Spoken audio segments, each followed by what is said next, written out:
Parents found out I'm well off after my golden brother hired a private investigator. I am the middle child of a family of 3 siblings that grew up in a small town. My father is a hardworking but emotionally inaccessible man who is looking at retiring soon. My mother is a cow-towing housewife from a traditional, conservative, and religious background. They raised me, and I love them, but they have always considered me a disappointment. My older brother is a golden child. He's 40, married to a completely vapid and quiet woman. They have 2 boys, both into sports and punching, and I think they are complete brats. My brother's job has been mainly selling cars, and he works at a dealership nearby. As an adult, he took on this "I am a mentor to the handicapped" attitude around me, like I am mentally deficient and should be grateful for his charity toward me. Most of his advice is just torment in another form, a chance to boast about his cars, big house, trophy wife, 2 athletic kids, powerboat ATVs, and all that. I was the kid who cried too much and made excuses. To be fair, I didn't do that well in school. I was picked on and made fun of because I wasn't a huge redneck jock like most kids in this town. I have asthma, which my parents don't believe is a real thing, suffered depression since I can remember, and was never able to run in a straight line, much less toss around a football. My parents were always expressing their frustration about why I was never as smart or outgoing as my brother. I graduated school with a disappointing 2.5 GPA, used my own money to go to college, but dropped out in the second year. This was always brought up to me in conversation. My little sister was a golden princess. I don't have much to say about her because I moved out of the house when she became a teenager, so I feel like most of my feelings about her come from an adult point of view. She's not a bad person, just a little spoiled. She engages with the way my parents and brother treat me, but it's mostly parroting, I think, to avoid being the low one on the totem pole. She married at 19, had a grand wedding, and has 3 kids of her own. The only one I like is her middle child, and I am sure it's projected sympathy because she reminds me of what it was like to be the middle child, and she's always getting picked on.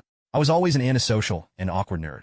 After I dropped out of college, I worked at a gaming and comic book store, which has been out of business for over 7 years. But my parents kept using it in present tense. While there, I met a fellow geek who was looking to start a tech business, and he and I started a support business that grew and grew.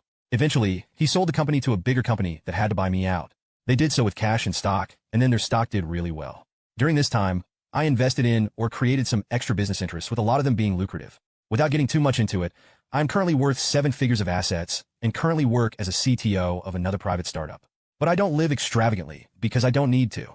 I drive a 15-year-old Saturn, live in a 2-bedroom house, albeit in a nice neighborhood, and all my furniture is secondhand. I'm still single, see a therapist, and am busy most of the time. I have to fight alcoholism, which my parents do not support whatsoever, because they think that it's all in my head like the asthma and depression. My parents expect me to be at dinner every Sunday, but they live at the other end of the state, a 90 to 120-minute drive each way. That takes up most of my Sunday, half of my weekend, but they just assume, as a single mental case, as my brother calls me openly, I don't have anything better to do. For 3 hours, I have to endure everything. From coerced praise of my brother's latest big sale to being told advice on how to live my life, grow up, get married, and be an adult for once.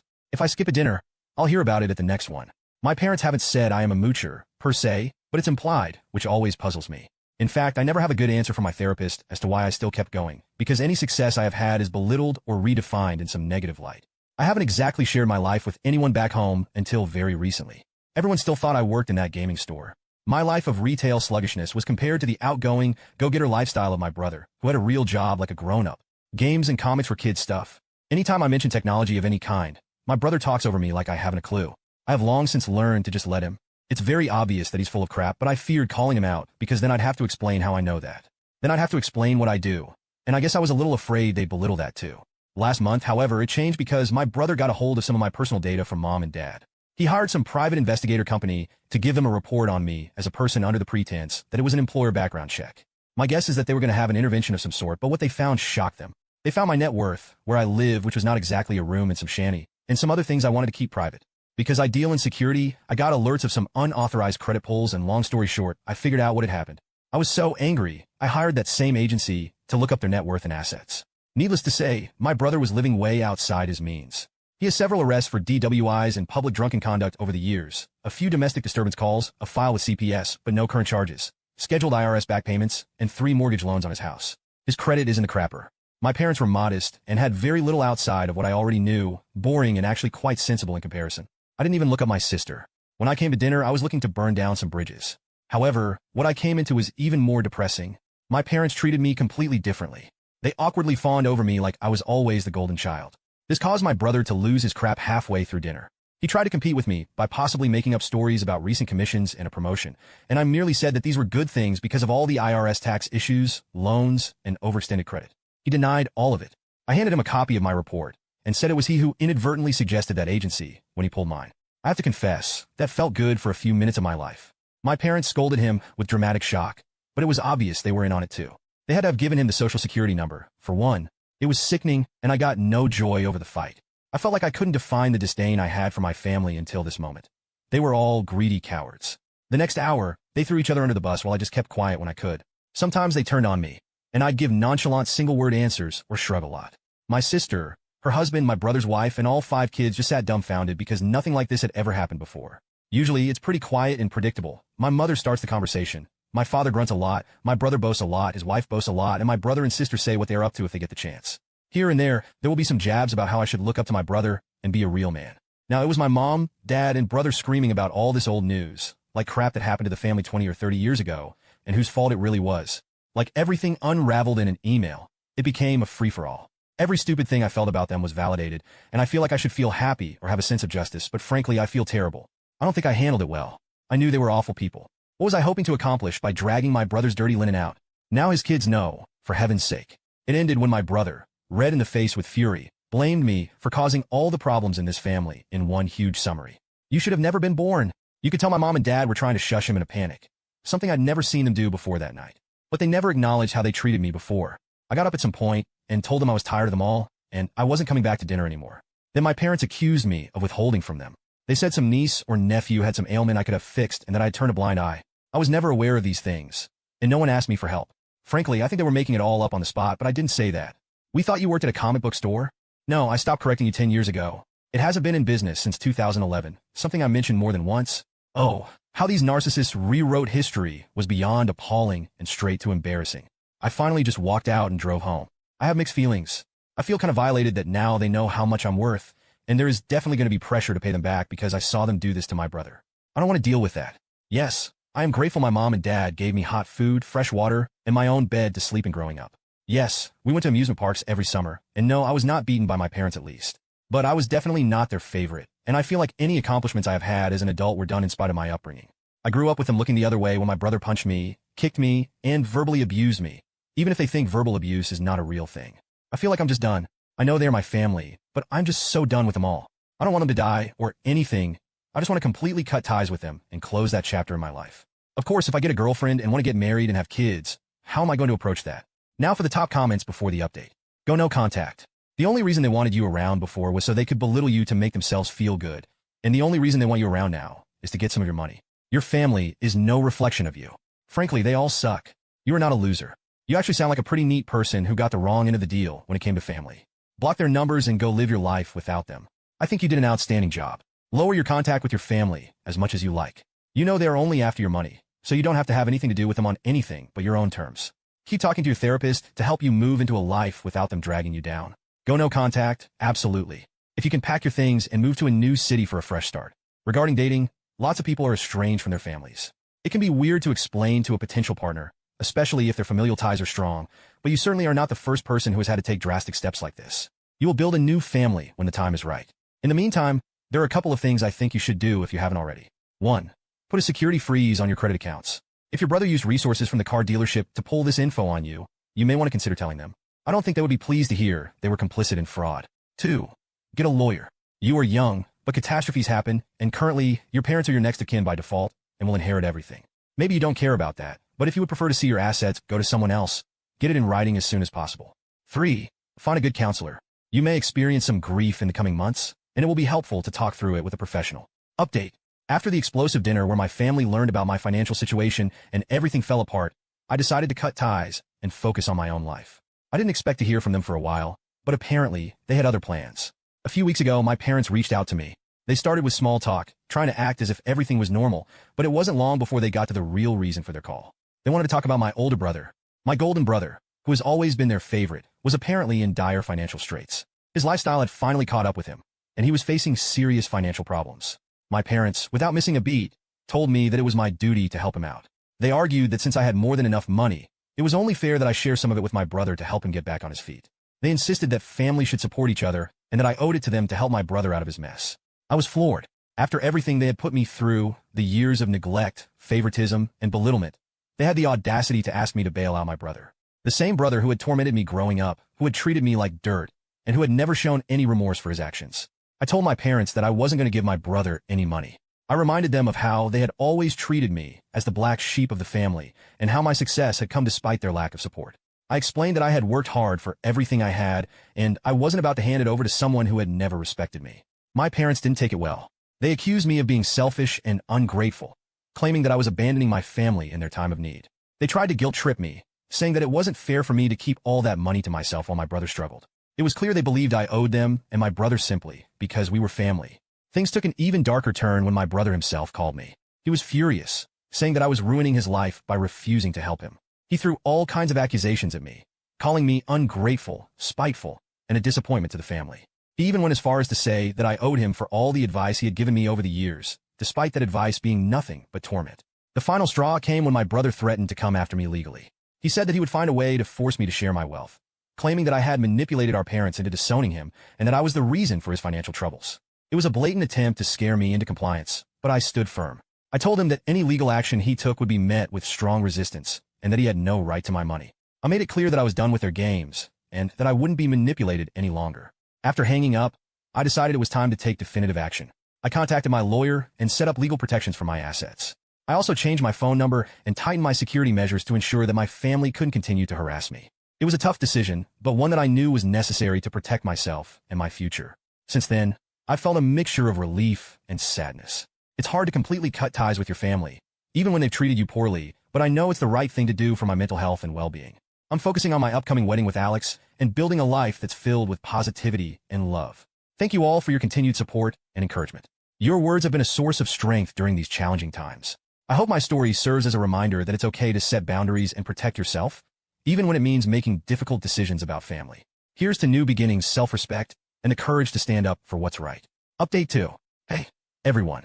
Just when I thought things couldn't get any more chaotic, my family managed to take their antics to an entirely new level. This latest update is shocking and has turned my life upside down yet again. After I refused to bail out my brother and set clear boundaries with my family, they decided to retaliate in the most public and damaging way possible. They took to social media to badmouth me, airing our family drama for the entire world to see. They painted me as the greedy, ungrateful child who had abandoned their family in their time of need, all while flaunting my newfound wealth. My parents, brother, and even my sister joined in, posting lengthy rants about how I had come into a fortune and refused to share it with my struggling family. They made it sound like I was living a lavish lifestyle while they were on the brink of poverty, conveniently leaving out all the details of their past behavior and the reasons for my decisions. The posts went viral within our hometown community. People who had known us for years were shocked and intrigued by the scandal. My phone started ringing off the hook, and my inbox was flooded with messages. Old acquaintances, distant relatives, and even people I barely knew were reaching out. Some offered sympathy, but most were asking for financial help. The situation escalated quickly. People from our hometown were calling and messaging me, asking for loans, investments, donations, and outright handouts. They had all sorts of stories about why they needed the money and why I should help them. It was overwhelming and incredibly stressful. My private life had been turned into a public spectacle, and I felt like I had lost all control. I knew I had to take action to protect myself and my privacy. First, I posted a public statement on my social media explaining my side of the story. I briefly addressed the situation, stating that the portrayal of events by my family was not accurate and that my financial success was a result of hard work and perseverance.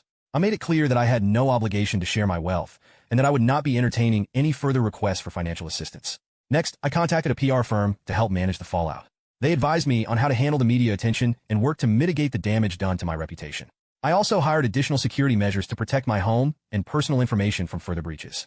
Despite my efforts, the situation remained tense. My family continued to post defamatory comments and stories, trying to turn more people against me. They even went as far as to contact local news outlets to sell their story, hoping to gain more sympathy and public support. It was a nightmare. I've also been in close contact with my therapist, working through the emotional toll of the situation. It's been incredibly challenging, but I'm determined to come out stronger on the other side. To those who reached out with genuine concern and support, I am deeply grateful. Your kindness has been a beacon of light during these dark times. For those who sought to take advantage of my situation, I hope you understand that my decision to protect my privacy and well-being is not a reflection of my character, but a necessary step to safeguard my future. Thank you all for standing by me and offering your support. Your encouragement has been invaluable, and I hope my story continues to inspire others to stand up for themselves, even in the face of adversity. Here's to resilience, privacy, and the strength to navigate life's unexpected challenges with grace and courage. Update 3. Hey, everyone. Just when I thought my life was settling into a new normal, another shocking twist has turned everything upside down. This update includes some incredible highs and some dramatic lows, all of which have left me reeling. First, the good news. Over the past few months, I met an amazing woman named Emma. We connected through mutual friends, and from our first date, there was an undeniable spark. Emma is kind, intelligent, and incredibly supportive. She knows all about my tumultuous family history and has been a source of unwavering strength as I navigated the recent chaos. Our relationship blossomed quickly, and it became clear to me that Emma is the one I want to spend the rest of my life with. She brings joy and stability into my life, and I can't imagine a future without her. So, I made a decision. I bought an engagement ring and planned a romantic proposal. I'm going to ask Emma to marry me this weekend, and I couldn't be more excited. However, amidst this joy, another family scandal has erupted. Last week, I received a phone call that left me in shock. My older brother has been arrested and is facing serious charges for financial fraud. The news hit me like a ton of bricks. Despite all the animosity and the terrible things he's done, I never expected something like this to happen. From what I've gathered, my brother had been involved in some shady business dealings at the car dealership where he worked. He had been manipulating financial records, embezzling funds, and defrauding customers. His reckless lifestyle and mounting debts had driven him to desperate measures, and now he was paying the price. The news quickly spread through our hometown, adding another layer of scandal to our already troubled family reputation. My parents are devastated, and the community is buzzing with gossip. Despite everything, I couldn't help but feel a pang of sympathy for my brother. He had made terrible choices, but seeing him go to jail was still a hard pill to swallow. In the midst of this turmoil, I've had to stay focused on my upcoming proposal to Emma. She's been a beacon of hope and positivity, and I want to make this moment special for both of us. I've planned a beautiful evening at our favorite spot overlooking the city, where I'll ask her to be my partner for life.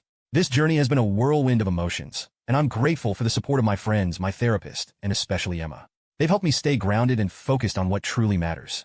Despite the chaos with my family, I'm determined to move forward and build a life filled with love and happiness.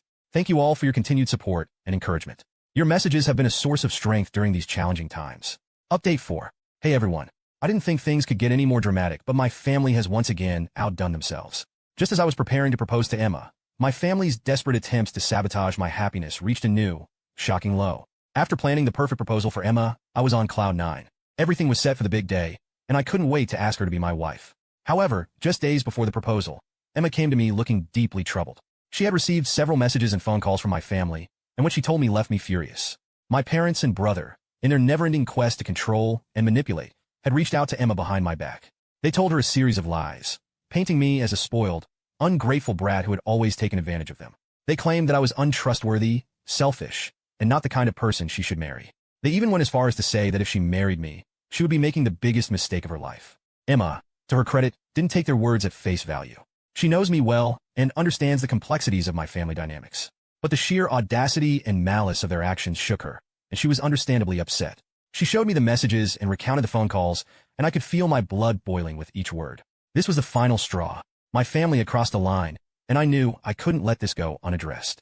Their actions were not just a violation of my privacy, but a deliberate attempt to ruin my relationship and my future happiness. It was clear that they would stop at nothing to maintain their toxic hold over my life.